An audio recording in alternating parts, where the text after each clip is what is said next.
Magandang gabi, JP. Kumusta na ang sitwasyon dyan ngayon? Nagsimula na ba ang face-off ng dalawang koponan?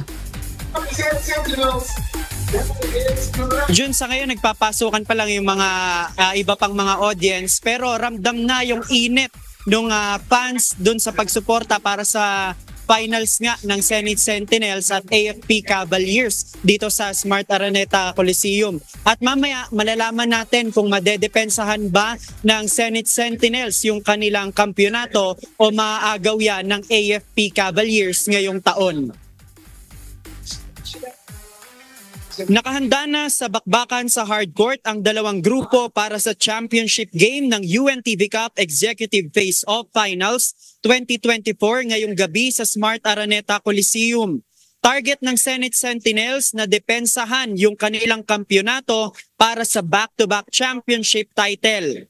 Ang magiging benepisyaryo naman nila ay ang Conservants, Tahanang Walang Hagdanan Incorporated at Kite Foundation Incorporated. Habang ang AFP Cavaliers naman, ang napili nilang benepisyaryo ay ang Camp General Emilio Aguinaldo Station Hospital.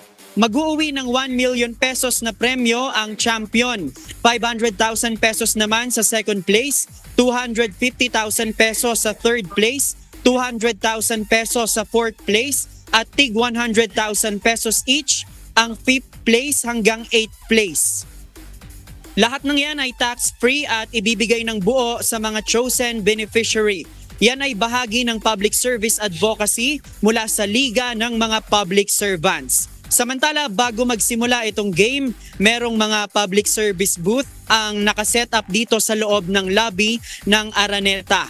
Kasama dyan yung Social Security System o SSS, PhilHealth Consulta Program at Pag-ibig Fund. At yung mga fans kanina ay napaglingkuran nitong mga government agency na ito na bahagi ng public service.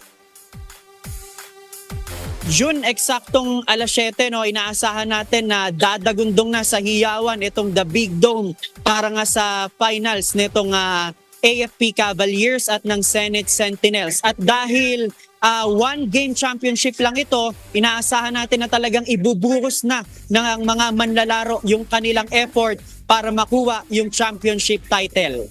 Yan muna ang ating kasalukuyang sitwasyon dito sa Smart Araneta Coliseum. Balik sa'yo, June. JP, isang tanong lang. Anong team ka ba ngayon?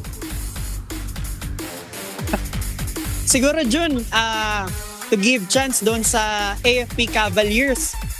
Team AFP tayo dun sa ating kung papipiliin na susuportahan. Pero kung sino yung makita natin na mag-effort talaga ng gusto para makuha yung championship title. Dahil sabi ng Zenit Sentinels, talagang ibubuhos nila yung kanilang effort para maging back-to-back champion.